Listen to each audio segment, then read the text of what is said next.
오늘 함께 봉독하실 하나님 말씀은 창세기 22장 1절로 19절까지 말씀을 교독합니다. 마지막 절은 같이 읽겠습니다. 그 일 후에 하나님이 아브라함을 시험하시려고 그를 부르시되 아브라함아 하시니 그가 가로되 내가 여기 있나이다. 여호와께서 가라사대 내 아들 내 사랑하는 독자 이삭을 데리고 모리아 땅으로 가서 내가 네게 지시하는 한 산 거기서 그를 번제로 드리라. 아브라함이 아침에 일찍이 일어나 나귀의 안장을 지우고 두 사환과 그 아들 이삭을 데리고 번제에 쓸 나무를 쪼개어 가지고 떠나 하나님이 자기에게 지시하시는 곳으로 가더니 제3일에 아브라함이 눈을 들어 그곳을 멀리 바라본지라. 이에 아브라함이 사환에게 이르되 너희는 나귀와 함께 여기서 기다리라. 내가 아이와 함께 저기 가서 경배하고 너희에게로 돌아오리라 하고 아브라함이 이에 번제나무를 취하여 그 아들 이삭에게 지우고 자기는 불과 칼을 손에 들고 두 사람이 동행하더니 이삭이 그 아비 아브라함에게 말하여 가로되 내 아버지여 하니 그가 가로되 내 아들아 내가 여기 있노라. 이삭이 가로되 불과 나무는 있거니와 번제할 양은 어린 양은 어디 있나이까? 아브라함이 가로되 아들아 번제할 어린 양은 하나님이 자기를 위하여 친히 준비하시리라 하고 두 사람이 함께 나아가서 하나님이 그에게 지시하신 곳에 이른지라. 이에 아브라함이 그곳에 단을 쌓고 나무를 버려놓고 그 아들 이삭을 결박하여 단 나무에 놓고 손을 내밀어 칼을 잡고 그 아들을 잡으려 하더니 여호와의 사자가 하늘에서부터 그를 불러 가라사대 아브라함아 아브라함아 하시는지라. 아브라함이 가로되 내가 여기 있나이다 하매 사자가 가라사대 그 아이에게 내 손을 대지 말라. 아무 일도 그에게 하지 말라. 내가 내 아들 내 독자로도 내게 아끼지 아니하였으니 내가 이제야 내가 하나님을 경외하는 줄을 아노라. 아브라함이 눈을 들어 살펴본즉 한 수양이 뒤에 있는데 뿔이 숲풀에 걸렸는지라. 아브라함이 가서 그 수양을 가져다가 아들을 대신하여 번제로 드렸더라. 아브라함이 그 땅 이름을 여호와 이레라 하였으므로 오늘까지 사람들이 이르기를 여호와의 산에서 준비되리라 하더라. 여호와의 사자가 하늘에서부터 두 번째 아브라함을 불러 가라사대 여호와께서 이르시기를 내가 나를 가리켜 맹세하노니 내가 이같이 행하여 내 아들 내 독자를 아끼지 아니하였은즉 내가 내게 큰 복을 주고 내 씨로 크게 성하여 하늘의 별과 같고 바닷가의 모래와 같게 하리니 내 씨가 그 대적의 문을 얻으리라. 또 내 씨로 말미암아 천하 만민이 복을 얻으리니 이는 내가 나의 말을 준행하였음이니라 하셨다 하니라. 같이 읽습니다. 이에 아브라함이 그 사환에게로 돌아와서 함께 떠나 부엘사바에 이르러 거기 거하였더라. 아멘. 자, 오늘은 믿음을 시험하시는 하나님이라는 제목으로 하나님 말씀을 함께 나누겠습니다. 자, 하나님은 시험하지도 않으시고 시험 받지도 아니하시는 유일하신 분이십니다. 이것은 우리 하나님만이 가지고 있는 고유하고 또 하나님만이 갖고 있는 유일한 특성이다라고 볼 수 있습니다. 그러니까 하나님은 악에게 시험을 받지 않으신다. 그만큼 하나님의 권위가 대단하다라는 것이죠. 그런데 성경을 보니까 우리 주 예수께서 광야에서 마귀에게 시험을 받으셨다라고 기록을 하고 있습니다. 그럼 분명 성경은 하나님은 시험받지 아니하시는 유일하신 분이신데 예수는 하나님의 아들이심에도 불구하고 시험을 받으셨단 말입니다. 이것은 우리가 빌립보서 2장 6절 이하에 있는 말씀처럼 그가 하나님과 동등되신 분이시지만 동등됨을 취할 것으로 여기지 않으시고 자기를 비워 종의 형체를 입고 죽기까지 오셨다.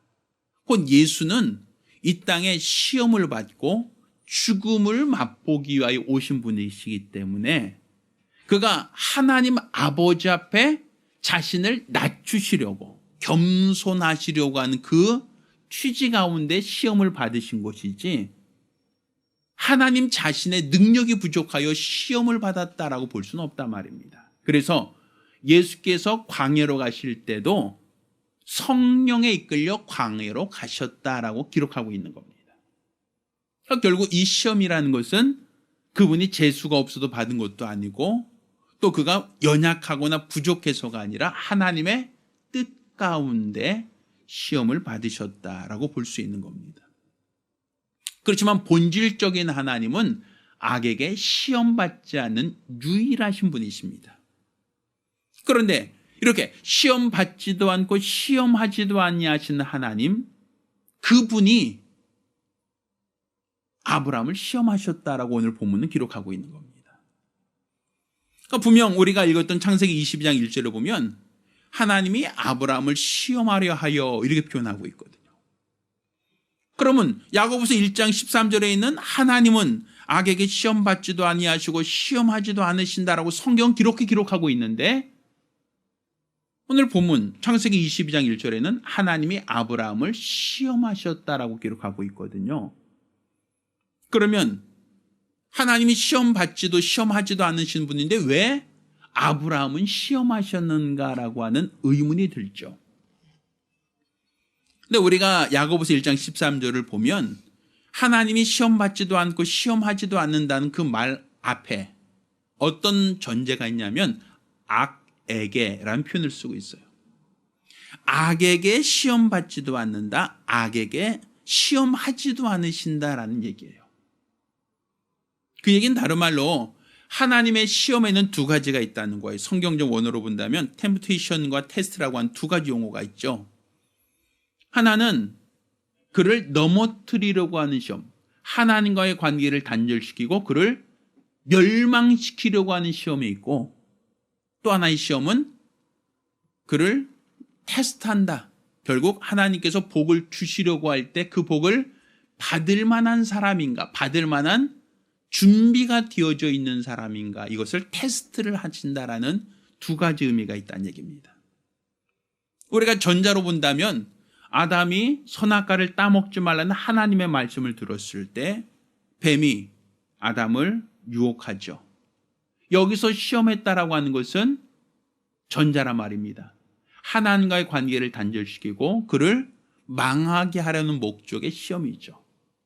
그래서 아담이 선악과를 먹지 말라는 하나님의 말씀이 있었음에도 불구하고 시험하는 자가 먹어도 죽지 않는다. 먹으면 오히려 내 눈이 밝아서 너도 하나님처럼 될 수 있다라고 하는 시험을 하죠.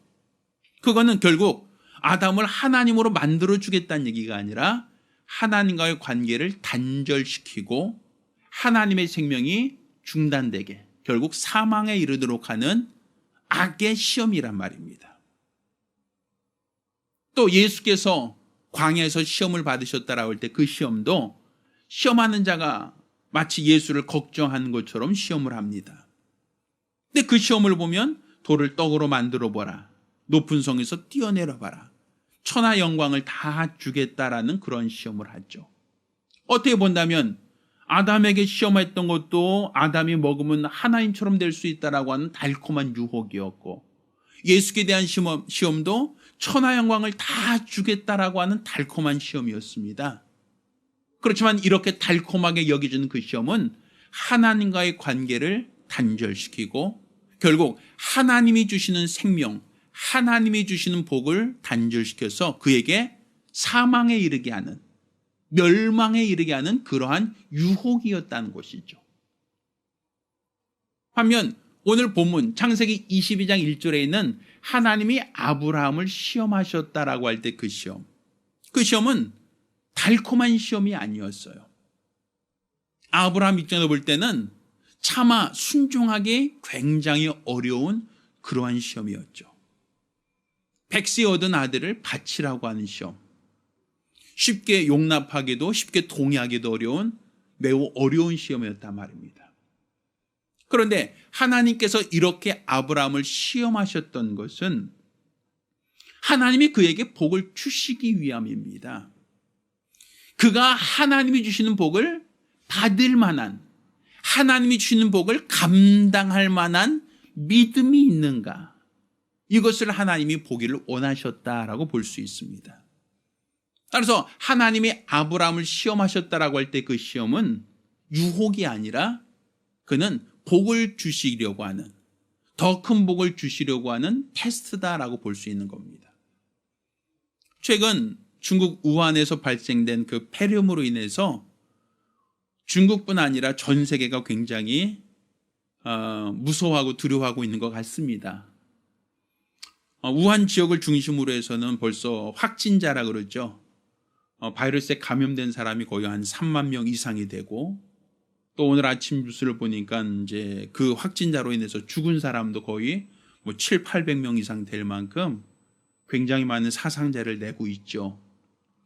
그러다 보니까 사람들이 그런 어떤 전염병이 각각의 국경을 초월해서 우리나라에 들어오고 다른 나라에 전파될까 봐 굉장히 지금 경계를 하고 있고, 또 그것 때문에 많은 사람에게 경고성 어떤 방송, 또 개인 위생에 대한 어떤 그런 주의를 하고 있는 것 같습니다. 사실 그런 어떤 바이러스가 발병하더라도 예방 접종만 있으면, 백신만 있으면 사실 그렇게 크게 두려워할 건 아니거든요. 특히 우리나라에서는 아직 사망자가 없는데 다른 나라도 사실 거의 발병자의 수에 비해서 봤을 때는 돌아가신 분이 많지는 않잖아요. 거의 대부분 돌아가신 분들은 중국에 있는 사람들이죠. 여긴 중국엔 지금 한꺼번에 갑자기 많은 사람이 발병하다 보니까 병원에서 그들을 다 치료할 수가 없고, 치료할 수 있는 시설, 치료할 수 있는 의사, 또 치료할 수 있는 적절한 약이 없다 보니까 결과적으로는 더 많은 사람이 감염되고 더 많은 사람이 죽음에 이르고 있다라고 볼 수 있죠. 그렇지만 중국 이외의 다른 나라들은 발병자가 많지 않다 보니까 적절하게 통제가 되고 적절하게 치료가 되고 있기 때문에 사실은 그렇게 죽음에 이르는 사람이 많지 않다, 이렇게 볼 수 있는 것 같습니다. 그런데 사실 이러한 병이 창궐했을 때 예방접종만 맞으면 마치 독감 주사처럼 면역이 된다라고 한다면 얼마나 좋겠어요. 아니면 해독제라든지 아니면 치료제가 있다라고 하면 아픈 사람들, 병든 사람들도 다 쉽게 회복될 수 있겠죠. 그런데 FDA라든지 식약처나 이런 데서 얘기하기로는 대략적으로 한 1년 혹은 2년 그 이상의 기간도 어떤 걸릴 수 있다. 그러니까 약을 만들거나 아니면 백신을 만드는데 굉장히 시간이 많이 소요된다라는 얘기를 한단 말이에요.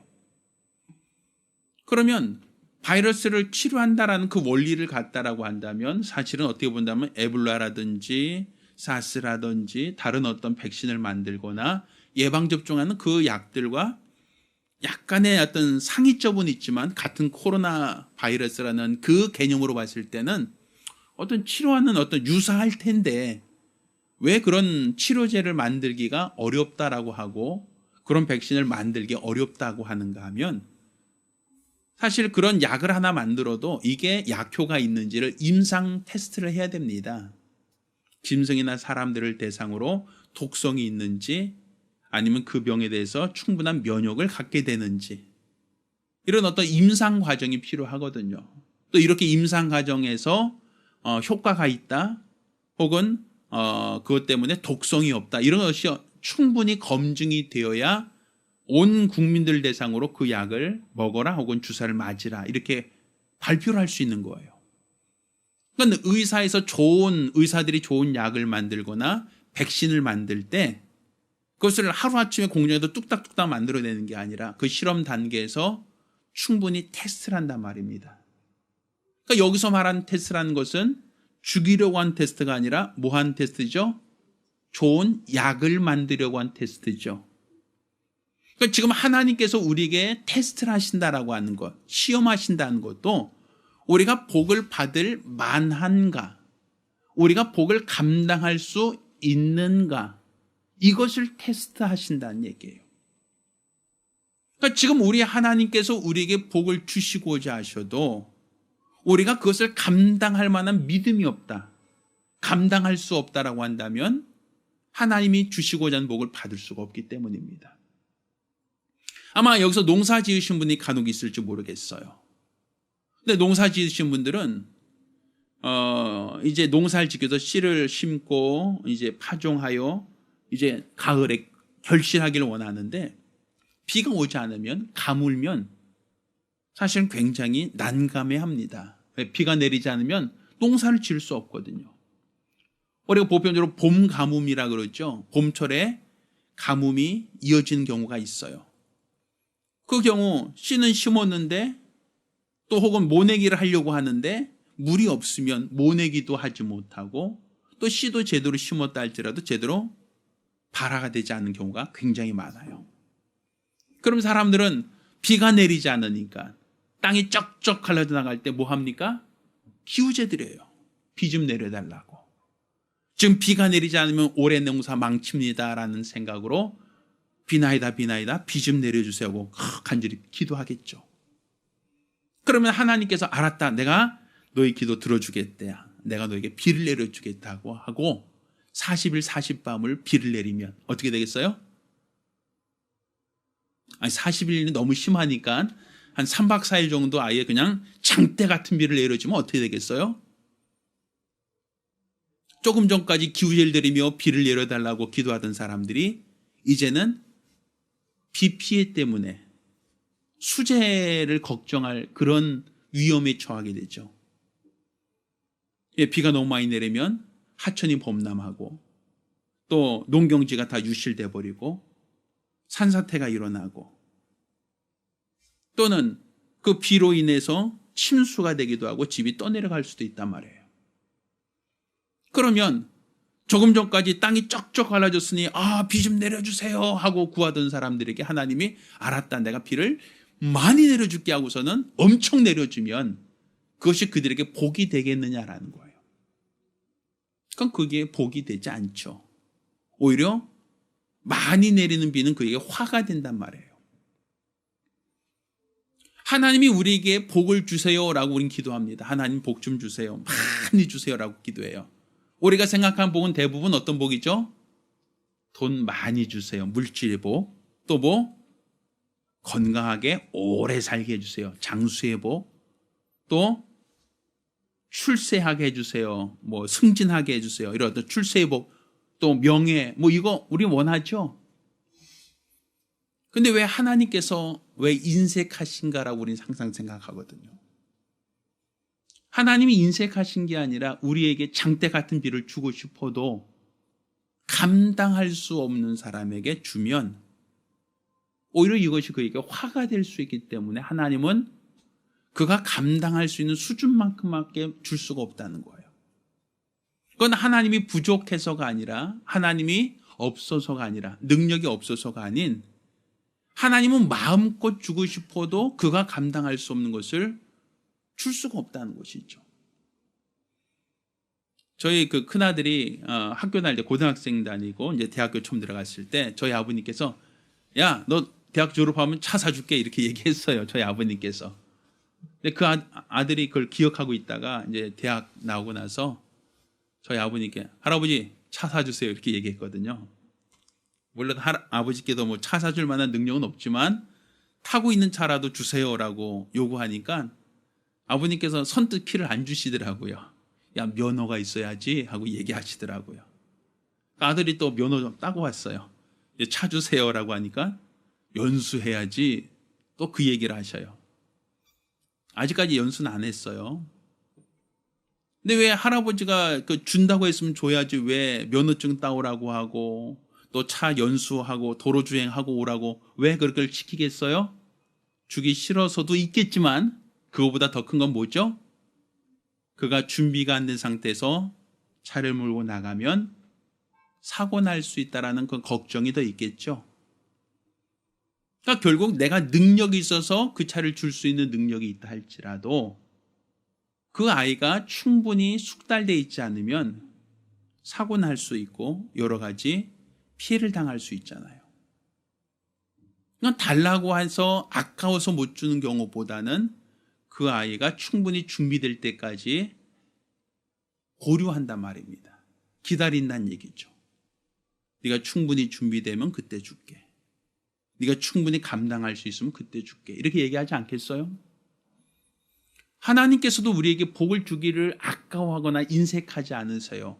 왜? 성경은 아들도 아끼지 않고 내어주시니까 어찌 그 아들과 함께 모든 것을 너에게 은사로 선물로 주지 않겠느냐라고 말씀하죠. 세상에서 아무리 악한 아버지라 할지라도 자녀가 떡을 달라는데 돌을 줄 아버지가 어디 있느냐, 생선 달라는데 뱀을 줄 아버지가 어디 있느냐. 자녀가 구하는 것을 왜 좋은 것으로 주고 싶지 않은 아버지가 어디 있느냐라고 얘기하세요. 하나님이 인색해서가 아니라 하나님은 주시길 원하시는데 문제는 우리가 그것을 감당할 만한 믿음이 없으면 하나님은 주저할 수밖에 없다는 거예요. 그분의 능력을 제한할 수밖에 없다는 거예요. 비를 내려줘도 마치 장대비 같은 장맛비 같은 복을 줄 수가 없다는 거죠. 내가 감당할 수준, 감당할 수 있는 분량만큼밖에는 줄 수가 없다는 얘기죠. 이건 하나님이 인색해서가 아니라 우리가 감당할 수 없기 때문이다 라고 볼 수 있지 않겠습니까? 자, 아브라함은 하나님께서 독자를 바치라고 할 때 그는 하나님 말씀에 순종하여 기꺼이 독자를 바치겠다고 얘기합니다. 그것도 100세에 얻은 귀한 아들, 금지 오겹 같은 하나밖에 없는 아들이거든요. 그러면 아브라함은 무슨 용기가 있어서 그렇게 할 수 있었겠는가? 자, 아브라함은 그 아들의 이름을 이삭이라 불렀어요. 이 이삭이라는 말은 웃었다라는 표현이에요. 근데 이삭아 할 때마다 뭐가 생각나는 거예요? 자기는 웃었다. 내 아내도 웃었다. 뭘 웃었어요? 하나님께서 아들을 주겠다고 약속하셨지만 100세가 돼서 나이 많아서 남성으로서의 능력도 여성으로서의 능력이 다 중지된 상태에서 아들을 주겠다고 할 때 그것이 믿겨지지 않았단 말입니다. 그래서 웃었다라는 거예요. 그래서 하나님이 그 이름을 이삭이라 부르지 않았습니까? 그건 결국 그 아들을 이삭아라고 부를 때마다 아브라함이나 그 아내나 무슨 생각하는 거예요? 이 아들을 어떻게 얻었다? 내가 노력하여 얻은 아들이 아니라 하나님이 주신 선물이다. 하나님이 주셨다. 이것을 그들은 믿었단 말이에요. 그런데 하나님이 주셨다라는 것을 우리는 항상 뭐로 생각하냐면 소유권을 넘겼다라는 생각을 해요. 맡겨주셨다라는 생각을 하지 않는단 말이죠. 마치 달란트 비유에서 주인이 각각의 종들에게 달란트를 맡겼다라는 것은 소유권을 줬다는 얘기가 아니라 그것을 맡아서 감당하라고 주신 거거든요. 그것은 네 것이라는 개념이 아니라 잠시 위임해 준 거다라고 생각할 수 있단 말이에요. 그럼 우리가 은행에다 돈을 맡긴다라고 할 때 은행이 내 돈을 착복하라고 주는 건 아니겠죠. 내가 언제든지 가서 은행에 청구할 때 다시 그 돈을 돌려줄 걸 기대하고 은행에 돈을 맡기지 은행에 돈을 갖다 버리러 가는 사람은 없단 말이에요. 그것처럼 하나님께서 우리에게 주시는 것은 그분이 주인이고 우리에게 맡겨주신 거예요. 그거는 하나님이 필요하실 때 다시 청구할 수 있다는 걸 전제로 하는 거거든요. 아브라함은 자기 나이 100세에 하나님께서 아들을 주셨어요. 자기 노력으로 얻은 게 아니라 하나님이 주신 선물입니다. 그러면 하나님이 그에게 주셨으니까 하나님이 바치라고 할 때 내 것이 아니라면 아까워하거나 인색할 필요가 없죠. 근데 대부분 사람들은 하나님이 내게 주시면 다 그 순간에 다 소유권이 바뀌는 거로 여겨요. 내 거라고 생각한단 말이에요. 내 건데 바치라고 하니까 아까워하고 내 건데 바치라고 하니까 하나님께 대해서 화가 나는 거죠. 성경에는 악한 그 풍꾼의 비유에서 뭐라고 얘기해요? 주인이 종들에게 포도원을 맡기고 타국에 갔더니 그 종들이 야 이것을 우리가 갖자라고 하여 주인이 보낸 종들을 때리고 쫓아버리고 또 다른 종을 보내었더니 또 그도 때리고 쫓아버리더라. 내가 상속자를 보내면 그들이 말을 들을 것이라고 상속자를 보내었더니 그들이 그 아들을 죽이고 우리가 이 땅을 차지하자라고 얘기합니다. 그때 어떻게 하겠느냐? 군대를 보내서 그들을 다 쫓아내고 세를 바칠 만한 다른 종에게 맡기지 않겠느냐 이렇게 얘기하죠. 하나님이 주인이에요. 내게 주신 것은 맡겨주신 거고. 그러면 아브라함 입장에서 봤을 때 내가 노력하여 얻은 아들이 아니라 하나님이 주셨습니다 라고 한다면 당연히 그 주인은 누구다? 하나님이죠. 그러니 하나님이 바치라고 할 때 내 것이 아니니까 바치라고 하는 것을 우리가 거부할 명분이 없잖아요. 그러니까 아브라함은 하나님이 자기에게 주신 아들, 그 아들이 하나님의 것이다라는 생각은 하고 있었어요. 그것만이 아니라 아브라함은 그가 가진 믿음이 하나님은 없는 것을 있게 하시는 하나님이시다. 그런데 하나님이 없는 아들을 주신 것은 그 아들을 통해서 하늘의 별처럼 땅의 많은 모래처럼 많은 자손, 많은 복을 준다고 약속하셨단 말이에요. 분명 아브라함이 하나님께 확인했어요. 내가 데리고 있는 엘리에셀이라고 하는 그 종을 내가 양자로 삼으면 어떻겠습니까? 할 때 하나님은 그 사람이 아니다라고 하셨어요. 내 몸에서 낳은 자녀야 내가 너에게 복을 주겠다라고 얘기하시죠.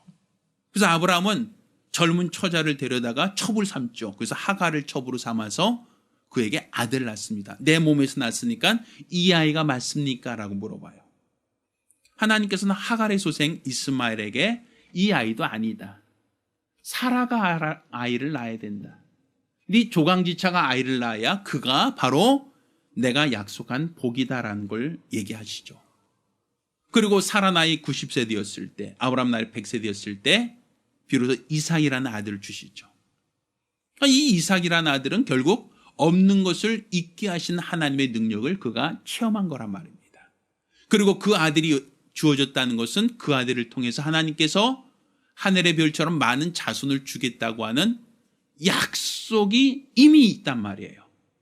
그러니까 아브라함은 없던 아들을 하나님이 주신 것을 믿고 그 믿는 것처럼 그 아들을 통해서 하늘의 별처럼 많은 자손을 주겠다는 그 약속도 믿고 있었단 말이에요. 그러니 하나님이 이 아이를 제물로 바치라고 하여 아브라함이 그 아이를 죽인다 할지라도 하나님은 그 아이를 살려서라도 하나님의 약속을 지킬 것이다라는 그 믿음이 있었다고 볼 수 있어요. 그래서 성경 로마서 4장 17절에는 이렇게 표현합니다. 내가 너를 많은 민족의 조상으로 세웠다 하신 것 같으니 그의 믿음과 하나님은 죽은 자를 살리시며 없는 것을 있는 것 같이 부르시는 이시다. 이게 바로 아브라함의 믿음이에요. 없던 아들을 주신 하나님이라면 죽은 아들도 살리실 수 있다라고 하는 믿음이 있었다는 얘기예요. 그러니까 하나님이 바치라고 할 때 하나님께 아들을 기꺼이 드릴 수 있었다는 것은 믿음이 있죠. 그러니까 하나님께서 아브라함의 믿음을 보셨죠. 아브라함아 이 아이가 손대지 마라 하시고 내가 이제서야 비로소 내가 하나님을 경외하는 줄 알았다라고 얘기하세요. 그럼 그 이전에 하나님이 모르셨다는 얘기처럼 들리잖아요. 아브라함이 믿음으로 그 아들을 독자로 바치기 전까지 하나님이 몰랐는데 내가 내 말에 순종하는 걸 보니 비로소 알게 됐다라는 표현이잖아요. 그 얘기는 다른 말로 하나님은 인간의 의지를 초월하지 않으신다는 얘기죠.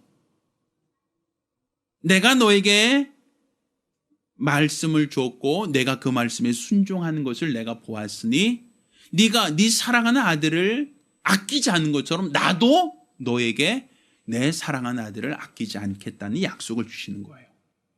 네가 네 아들을 아끼지 않고 제물로 번제물로 드리려고 했던 것처럼 나도 내 사랑하는 아들 내 독생자를 제물로 내어주겠다는 약속을 주시는 거예요. 그래서 예수께서 실제로 2000년에 십자가에 달려 죽으신 것은 하나님께서 약속하신 대로 그 아들을 내어주신 겁니다. 왜? 아브라함이 하나님께 자기의 독자를 내어놓았던 것처럼 하나님도 우리 인생들을 위하여 자기의 독자를 내놓으셨다. 그 약속을 지키셨다라는 것이죠. 그러니까 결국 하나님께서는 빼앗으려고 하는 목적이 아니었어요. 주시려는 목적이었단 말이에요. 그에게 복을 주시되 더 복을 주길 원하셨고 그가 복을 받을 만한 사람인가를 시험하길 원하셨다는 얘기죠. 그러니까 결국 하나님은 악으로 시험한 것, 그를 넘어뜨리려고 하는 시험이 아니었죠. 그에게 달콤한 말을 줘서 야, 선악과 먹으면 너도 하나님처럼 될 수 있어. 또 내가 나에게 절만하면 천하 영광을 다 줄 수 있어. 얼마나 달콤한 얘기입니까? 그렇지만 이렇게 달콤한 얘기 속에는 가시가 있죠. 독이 들어있죠. 결국 그것은 하나님과 관계를 단절시키고 그를 망하게 하는, 범죄케 하는 그러한 유혹이라면 하나님은 그런 유혹을 하지 않으세요. 하나님이 우리에게 말씀하시는 것은 우리를 망하게 하려고 하는 말씀이 아니라 우리에게 더 복을 주시려고 하는 말씀이란 말이죠. 그러니까 하나님의 말씀이 때로는 나에게 부당하게 느껴지고 하나님 말씀이 때로는 나에게 부담이 될 수 있어요. 그렇지만 그것은 하나님이 내 것을 하나라도 더 뺏어가려는 게 아니라 내가 과연 내가 주는 복을 감당할 수 있겠느냐. 내가 너에게 복을 주길 원하는데 너는 그 복을 감당할 수 있는 믿음이 있느냐라는 것을 하나님은 그것을 보길 원하신단 말이에요. 우리가 각각의 집에도 그릇이 있잖아요. 그릇 중에는 간장 종재기처럼 아주 작은 그릇도 있어요. 그렇지만 우리가 김장 담글 때 쓰는 아주 스테인레스나 아니면 빨간색 다라이도 있죠. 그릇의 크기는 다르단 말이에요. 근데 문제는 간장 종재기는 아무리 주려고 해도 그 분량 이상을 채워줄 수가 없어요. 반면에 그릇이 크면 클수록 더 많은 것을 담아줄 수가 있겠죠. 결국 하나님이 인색해서가 아니라 과연 나는 얼만큼 믿음을 갖고 있는가, 어떤 믿음을 갖고 있는가. 오늘 하나님께서는 네가 얼마나 큰 믿음을 갖고 있는가라는 걸 보기 위하여 우리 믿음을 시험하시고 우리에게 믿음을 나에게 보여달라라고 얘기할 때 과연 나는 내 믿음을 하나님께 내놓을 수 있겠느냐는 거예요. 나에게 힘들고 내가 감당하기 어려운 그러한 말씀조차도 내가 순종할 수 있겠느냐는 것이죠. 우리가 이러한 믿음이 내 안에 있다면 우리 하나님께서 내 믿음을 판단하시고자 하실 때 하나님께 내 믿음을 꺼내놓을 수만 있다면 또 그 말씀이 나에게 부당하고 그 말씀이 내가 지키기 어려운 말씀이라 할지라도 하나님의 말씀이기에 그 말씀에 순종하겠습니다. 그 말씀대로 순종하겠습니다라는 그 믿음이 내 안에 있다면 왜 하나님 내 것을 뺏어가고 약탈해 가겠습니까? 더 많은 것을 맡기지 않으시겠어요? 더 많은 것을 우리에게 허락하지 않으시겠어요? 따라서 우리가 하나님을 믿는다라고 하는 것은 그분이 우리를 시험하신다는 그 시험이 우리를 더 큰 복을 주기 위한 시험이라는 것을 우리가 기억할 때 우리는 하나님께 더 큰 복을 사모하는 것만큼이나 하나님이 내게 어떤 말씀을 하시든 내가 순종하겠습니다라고 하는 그런 믿음의 고백이 선행되어야 됩니다. 그릇은 적으면서도 많이만 담아주세요. 많이만 담아주세요라고 하는 것은 그것은 내가 감당할 수 없는 건 다 흘러 넘쳐버릴 수밖에 없을 것 같기 때문입니다. 따라 저와 여러분 모두가 하나님께 복을 받고 싶은 분량만큼 말씀에 순종하시기를 예수 이름으로 축원합니다. 하나님이 내게 어떤 말씀으로 내게 시험하신다 할지라도 두려워하거나 절망하거나 낙심하지 말고 아브라함처럼 독자를 바칠 수 있는 믿음, 하나님께 모든 것을 내려놓을 수 있는 거룩한 믿음 갖기를 예수 이름으로 축원합니다. 기도합니다. 우리가 기도하실 때에 주여 나에게 독자를 바치라 하시면 난 어찌할 수 있겠습니까? 나에게 그 이상의 것을 나에게 요구하신다면 나는 과연 순종할 수 있을까?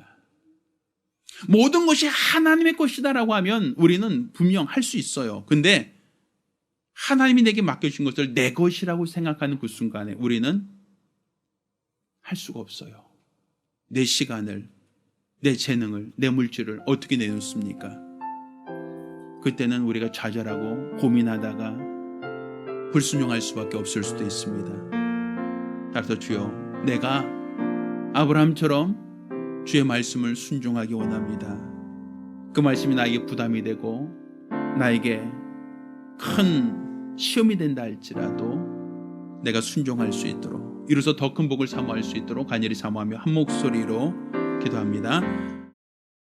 우리에게 더 좋은 것을 주시려는 하나님, 우리 하나님께서 우리에게 복을 주시려고 하실 때에 우리가 하나님이 주시는 복을 감당할 수 있는지, 하나님이 우리들의 믿음을 시험하신다 하실 때에 과연 우리는 아브라함처럼 독자라도 내려놓을 만큼 믿음이 있는가, 말씀에 순종할 수 있는가, 우리가 우리 자신을 돌아볼 수 있도록 도와주시옵소서. 우리가 하나님의 약속을 믿는다면, 말씀을 믿는다면 하나님은 우리 것을 빼앗아가는 분이 아니라 우리에게 더 좋은 것을 주시려고 하는 아버지라는 사실을 알 수 있고, 또 그것을 우리가 알고 믿는다면 우리는 하나님이 나에게 무엇을 말씀하고 무엇을 명하시든 우리가 기꺼이 하나님께 드릴 수 있고 내려놓을 수 있음을 알고 있습니다. 우리 하나님께서 큰 은혜를 도와사 우리 모든 성도들과 가정들마다 하나님이 그들의 믿음을 시험하시고 더 큰 복을 주시려고 할 때에 믿음이 없는 자처럼 하나님이 약속을, 하나님의 말씀을 의심하지 않게 도와주시고, 하나님이 내게 맡기신 것을 내 것인 것처럼 우리가 탐심을 갖지 않게 도와주시며, 우리가 기꺼이 하나님 말씀에 순종함으로 하나님이 약속하신 보로 복받는 믿음의 성도들, 믿음의 가정들이 될 수 있도록 도와주시옵소서. 세상은 코로나 바이러스로 인하여 걱정하고 근심하고 염려하는 이때에 우리가 걱정하고 근심할 것은 바이러스가 아니라 내가 하나님 뜻대로 살고 있는가, 하나님의 말씀대로 살고 있는가, 하나님의 도우심을 구하고 있는가, 결국 우리 하나님과의 관계를 회복하고 있는가, 이것이 더 중요하고 큰 문제라는 것을 기억하고 하나님께 복받기를 사모하는 것만큼 내 믿음을 하나님께 상달시키고 하나님을 기뻐하고 하나님이 인정하시는 믿음의 사람들이 될 수 있도록 도와주시옵소서. 살아계신 우리 주 예수 이름으로 기도드렸습니다. 아멘. 할렐루야. 할렐루야. 하나님께 복받는 믿음의 성도들, 믿음의 가정들 되기를 예수 이름으로 축원합니다.